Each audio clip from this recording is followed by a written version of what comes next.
Model बहू। अगर तुम्हें मुझसे इतनी ही प्रॉब्लम है तो शादी क्यों की? मुझे आपसे नहीं, बस उस फोटो से प्रॉब्लम है जो आपने सोशल मीडिया पर अपलोड किए। अरे इतनी सी बात और इतना ज्यादा ओवर रिएक्ट? ये इतनी सी नहीं, मेरी करियर की बात है। मैं मॉडल हूँ और मेरी इंडस्ट्री में कोई भी एक शादीशुदा मॉडल के साथ काम करना नहीं चाहता, इसीलिए अभी के अभी उन फोटो को डिलीट करो। नैना के गुस्से में ऐसा बोलने पर रोहित सोशल मीडिया से अपनी और नैना की सारी फोटो डिलीट कर देता है। नैना एक मॉडल है जिसकी शादी रोहित से होती है, पर उसे हमेशा हर चीज से पहले सिर्फ मॉडलिंग ही दिखाई देती है, इसीलिए वो इसके आगे अपनी शादी को भी कोई इम्पोर्टेंस नहीं देती। एक रात नैना तैयार होकर कमरे से बाहर निकलती है।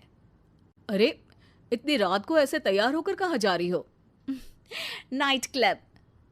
बहू, इस तरह रात भर घर की बहू का बाहर रहना सही नहीं है। ओ प्लीज, ये छोटी थिंकिंग आप अपने पास ही रखें। मेरे प्रोफेशन में night club and parties normal है।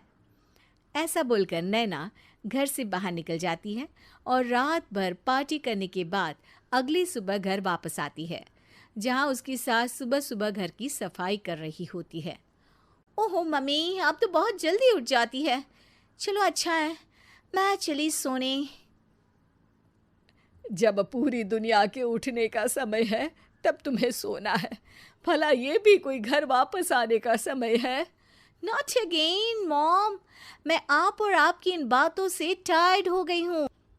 अगर आपको ये सब सहन नहीं करना था तो रोहित की शादी एक मॉडल की बजाय किसी साधारण लड़की से करानी थी ना। सास को ये सब बोलकर नैना सोने चली जाती है, जिसके बाद वो सीधा शाम को कमरे से बाहर निकलती है तो देखती है कि उसकी सास और रोहित बैठे बैठे खाना खा रहे हैं।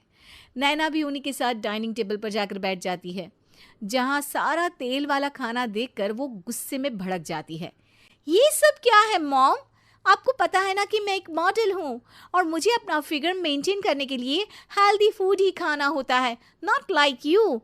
फिर भी आपने सारे खाने में तेल ही तेल भर दिया। बस नैना, बिल्कुल चुप। पहले तो तुम घर में एक सुई तक नहीं हिलाती और मम्मी जो पूरा समय अकेले काम करती रहती है उन पर चिल्ला रही हो। इतनी दिक्कत है तो खुद ही खाना क्यों नहीं बना लेती? पर बनाओगी कैसे? तुम्हें तो मॉडलिंग, पार्टी और सेल्फी के अलावा और कुछ आता ही नहीं ना। मेरे भैया भाभी ने मुझे आज तक किसी काम के लिए नहीं बोला।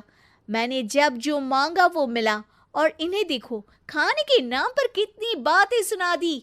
बस बहुत हुआ, मुझे अब यहाँ नहीं रहना। नैना गुस्से में तुनकते हुए बैग पैक करके घर छोड़कर अपने भैया के घर पहुंच जाती है, जहां उसकी भाभी खुशी से नैना का स्वागत करती है। अरे क्या बात है नैना, ना कोई खबर ना रोहित साथ में, अचानक कैसे आना हुआ? मैं तो उस घर को हमेशा के लिए छोड़ आई, दोबारा कभी वहां वापस नहीं जाऊंगी। ऐसा बोलकर नैना घर में आकर मजे में सोफे पर बैठ जाती है, जिसके बाद अब वो पूरे ठाठ बाट से अपने मायके में रहने लगती है, जहां उसकी भाभी सारा काम करती और नैना अपने मॉडलिंग प्रोजेक्ट करते हुए बस मौज में बैठकर खाती। नैना, आखिर बताओ तो सही कि तुम्हारे ससुराल में ऐसा क्या हुआ जो तुम्हें घर छोड़ना पड़ा? बस उन्हें मेरा लेट नाइट पार्टी जाना और कोई काम ना करना पसंद नहीं था, तो मैंने वो घर छोड़ दिया और यहाँ आ गई। नैना की बात सुनकर उसकी भाभी हैरानी से उसे देखने लगती है, पर कुछ बोलती नहीं। इसी तरह कुछ समय बीतता है और देखते ही देखते अब नैना के पास मॉडलिंग के प्रोजेक्ट्स आने कम हो जाते हैं, जिससे नैना बहुत परेशान रहने लगती है। ऐसा कैसे हो सकता है? मैं इतनी सुंदर मॉडल हूं तो फिर भी मुझे काम क्यों नहीं मिल रहा? देखो नैना, काम में ऐसे उतार चढ़ाव तो आते ही रहते हैं। आज नहीं तो कल तुम्हें इससे भी अच्छा काम मिलेगा। तब तक अगर तुम चाहो तो घर में खाली बोर बैठने से अच्छा है कि मेरी मदद कर सकती हो। नैना पहले तो घर के काम का नाम सुनकर नाक चढ़ाती है, लेकिन फिर कुछ दिनों तक कोई काम न होने पर बोर होकर अपने आप भाभी की मदद करने पहुंच जाती है। इसी तरह धीरे धीरे उसकी भाभी नैना को घर का काम करने के साथ सारा खाना बनाना भी सिखा देती है। एक रात नैना और उसके भैया भाभी साथ बैठकर डिनर कर रहे होते हैं। पता है, आज का सारा खाना नैना ने बनाया है, मैंने तो बस आज थोड़ी सी ही मदद की है। मानना पड़ेगा नैना, खाना तो बहुत स्वादिष्ट है। आखिर मेरी बहन मल्टी टैलेंटेड जो है, मॉडलिंग और घर दोनों एक साथ बखूबी संभाल सकती है। और फिर जब मदद करने के लिए घर में कोई दूसरा इंसान भी हो तो फिर दिक्कत ही क्या। मेरी बहन चाहे तो उसके लिए कुछ भी इम्पॉसिबल नहीं है।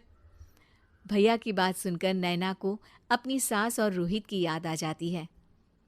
भैया, मम्मी और रोहित ने कभी मुझे मॉडलिंग करने से रोका नहीं। वो तो हमेशा हर चीज़ अकेले संभालते आए हैं और मैं हर काम खराब करती रही। मम्मी पूरा घर अकेली संभालती है और मुझसे बस थोड़ी मदद की उम्मीद करती है, पर उसकी जगह मैं उन्हें उल्टा बोलती रही। गलती मेरी है भैया, मुझे अपने ससुराल वापस जाना चाहिए। जानकर खुशी हुई बहना कि अब मेरी छोटी सी बहन समझदार भी हो गई है। इसके बाद नैना अपने ससुराल वापस आकर रोहित और अपनी सास से माफ़ी मांगती है और बाद में खुशी खुशी अपना मॉडलिंग और घर संभालते हुए ससुराल में रहने लगती है।